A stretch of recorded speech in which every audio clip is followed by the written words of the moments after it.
Hello guys, welcome to exam idea classes. Currently हमारी जो श्रृंखला चल रही है अभी हिस्ट्री की चल रही है। ये हमने कोर्स लॉन्च किया है जीआईसी का और एलटी ग्रेड का। तो उसमें हिस्ट्री का जो भी श्रृंखला मैं चला रही हूँ उसका आज तीसरा लेक्चर है। अगर आपने ये दोनों लेक्चर नहीं देखे हैं तो पहले वो लेक्चर जाके देखिए, फिर आगे की बात आपको समझ में आने वाली है। कल मैंने पढ़ाया था कि पुर्तगालियों का कैसे हमारे देश में आगमन हुआ था, वैसे ही आज हम डच का देखेंगे। जो डच आए थे हमारे, तो उनका आगमन कैसे कैसे हुआ, उनकी क्या हिस्ट्री रही और उसमें क्या क्या इंपॉर्टेंट पॉइंट हैं, उसको आज हम डिस्कस करने वाले हैं। चलिए तो फिर देखते हैं। देखिए, पहला पॉइंट इसमें ये है, लगभग कल मैंने बात करी थी कि 1595 से लेकर के 1596 के आसपास का टाइम है जिसमें इनका डच का आगमन हुआ था। अब इसमें एक है, उनका नाम है कॉर्नेलियस हाउटमैन। कॉर्नेलियस हाउटमैन ठीक है। ये डच यात्री थे। इन्हीं की अगुवाई में बहुत सारे डच व्यापारी आए हमारे देश में। और टाइम पीरियड क्या था? 1595 से 1596 ईस्वी का टाइम था ये। कॉर्नेलियस हाउटमैन, ये नाम याद रखेंगे क्योंकि ये नाम इंपॉर्टेंट है। इससे क्वेश्चन आ सकता है कि किसकी अगुवाई में डच हमारे देश में आए। एक तो ये पॉइंट है। दूसरा, जब भी डच अपने देश से चले थे तो वो आए तो एशिया की तरफ के लिए आए थे, पर वो आए सबसे पहले कहाँ? सुमात्रा में, जो कि इंडोनेशिया में है। मतलब इंडोनेशिया में वो सबसे पहले आए। इसीलिए जब हम वो सीरीज हमने देखी थी पहले वाले लेक्चर में कि सबसे पहले कौन आया? पुर्तगाली। दूसरे नंबर पर डच आए। लेकिन डच को आना यहाँ था इंडिया में, लेकिन वो चले गए कहाँ? इंडोनेशिया में। तो इसीलिए वो सीक्वेंस आप देखेंगे पहले वाले लेक्चर में, तो मैंने उसको पढ़ाया है, अच्छे से क्लियर किया है कि कौन पहले आया कौन बाद में आया। तो इनकी कंपनी हमारे देश में देर में बनी, लेकिन आए ये अंग्रेजों से पहले थे। चले वो इंडोनेशिया गए थे। इंडोनेशिया में बेसिकली इन्होंने मसालों का व्यापार किया। देखिए, यूरोपियन कंट्री में क्या है कि ठंड बहुत होती थी उस समय। ठंड का टाइम जब था यूरोपियन कंट्रीज में,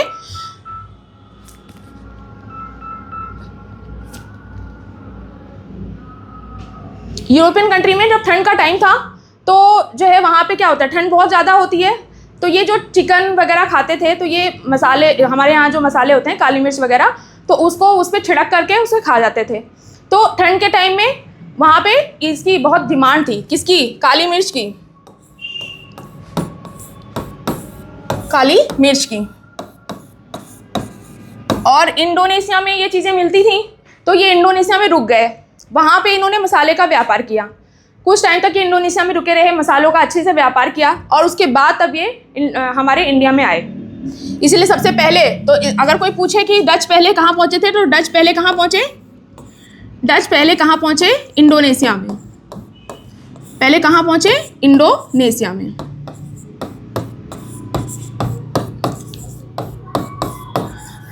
ठीक है।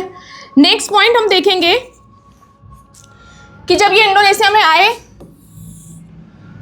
तो इन्होंने किले, जब हमारे इंडिया में आए, पहले इंडोनेशिया में गए फिर इंडिया में आए। इंडिया में सबसे पहले इनका जो फैक्ट्री बनी थी 1605 में। इन फैक्ट्रियों को याद करना है, ज़्यादा डच में कुछ बहुत ज़्यादा याद नहीं करने हैं, बस उन्होंने क्या क्या फैक्ट्रियाँ बनवाई थी, उनकी डेट मेंशन है, वो याद करनी है।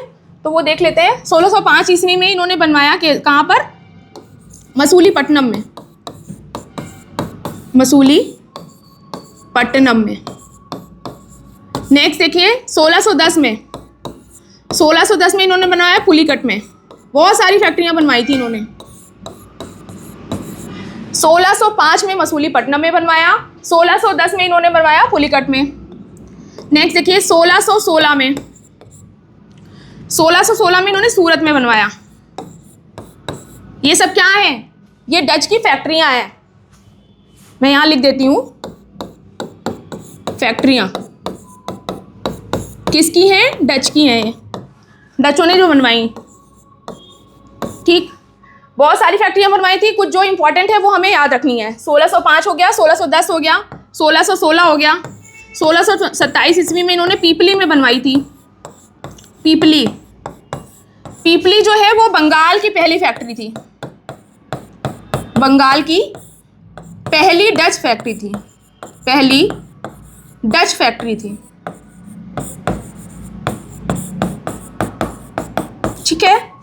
देखिए पहले 1605 में बनवाया मसूलीपट्टनम, 5 साल बाद 1610 में इन्होंने बनवाया पुलिकट में, 1616 में इन्होंने बनवाया सूरत में, और 1627 में इन्होंने पीपली में बनवाया था। नेक्स्ट देखेंगे 1641 के आसपास का टाइम पीरियड है, जो कि इन्होंने बनवाया कहाँ पे, भीमिलीपत्तनम में। कहाँ पे बनवाया, भीमिलीपत्तनम में, भीमिलीपत्तनम, ठीक है। उसके बाद 1653 के आसपास इन्होंने चिनसूरा में बनवाया था, चिनसूरा, ये नोट करते जाएंगे।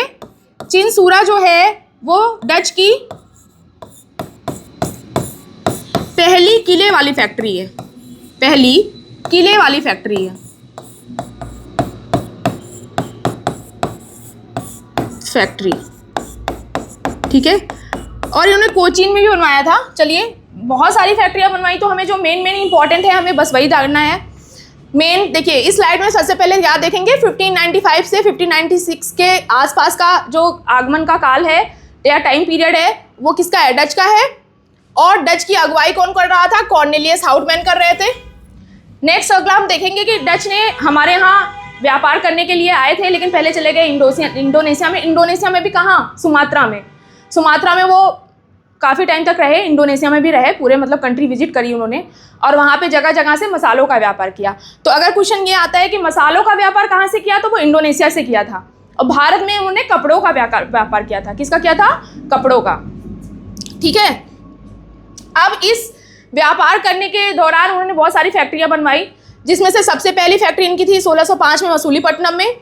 5 साल बाद 1610 में इन्होंने बनवाया पुलिकट में, और 1616 में इन्होंने सूरत में बनवाया।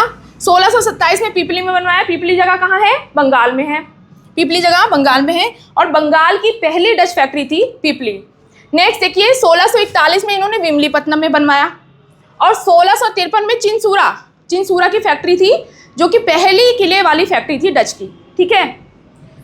इतनी बात नोट डाउन करिए और इसे याद करिए, क्योंकि ये क्वेश्चन बन सकते हैं। मैं यहाँ पे वही क्वेश्चन की सीरीज ला रही हूँ जो कि बहुत इंपॉर्टेंट है, और पॉइंट टू पॉइंट, ज़्यादा मतलब हम नहीं जा रहे हैं डिटेल में। जो हमें लगता है कि हाँ ये ऑब्जेक्टिव यहाँ से बन सकते हैं, तो बस वही चीज़ें यहाँ पे मेंशन है।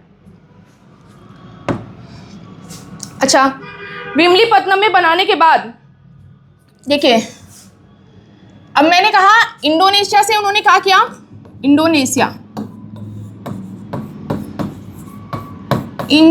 में उन्होंने क्या किया, मसाले का व्यापार किया। तो भारत में क्या किया, मसाले का व्यापार, ठीक है।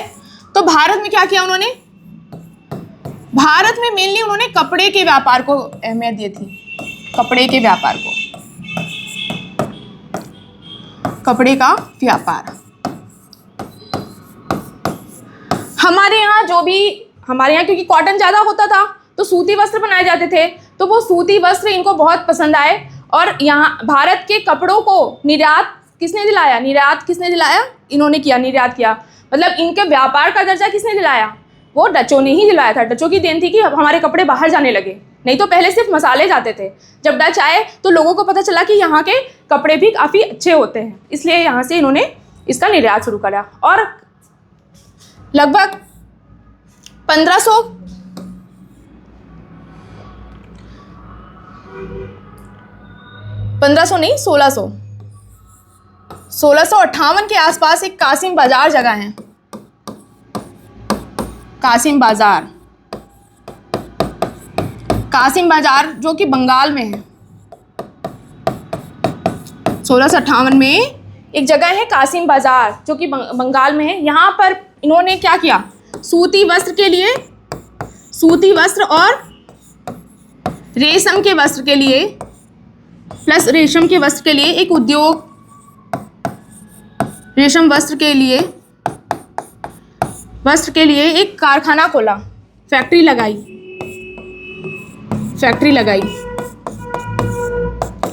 जिसमें लगभग 3000 भारतीयों को रखा गया था, ताकि वो इनको बनाना सीखें कि कैसे बनाए जाते हैं, और फिर यहाँ से वो व्यापार करते थे। तो हमें डचों के केस में मैंने कहा कि ज़्यादा कुछ नहीं जानना है। पहली बात, उनका टाइम पीरियड जो कि 1595 से 1596 तक था, जिसमें कार्नेलियस हाउटमैन आए थे। वो याद रखना है। दूसरा याद करना है कि इनकी फैक्ट्री कहाँ कहाँ बनी थी। एक तो 1605 में मसूलीपट्टनम की थी, 1610 में कहाँ पे बनी थी, 1610 में पुलिकट में बनी थी, और 1616 में हमारा बना था उसमें क्या बोलते हैं, देख लीजिए एक बार, स्लाइड है ये, पुलिकट में बनी थी, 1616 में सूरत में बनी थी, और 1627 में पीपली में बनी थी, जो कि बंगाल की पहली डच फैक्ट्री थी, और 1641 में विमलीपत्तनम में बनी थी, और 1653 की चिनसूरा फैक्ट्री, जो कि पूरी किलेबंद फैक्ट्री थी, ये पहली किलेबंद फैक्ट्री थी। ठीक है, इतनी बात ध्यान रखेंगे। दूसरी बात ये ध्यान रखना है कि इंडोनेशिया से ये मसाले के व्यापार किया इन्होंने, और भारत से क्या किया, कपड़ों का व्यापार किया, तो कपड़े के व्यापार के लिए भी फेमस थे।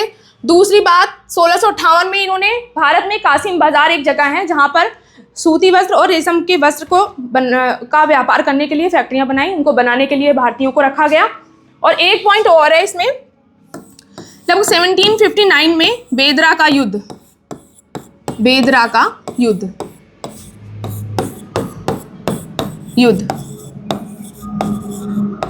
युद्ध क्या, इसमें किसके बीच में लड़ाई हुई थी। बेदरा एक जगह है बंगाल में ही, जिसमें अंग्रेज और जो ब्रिटिशर्स थे और डच, इन दोनों का युद्ध हुआ, जिसमें डच जो है वो हार गए।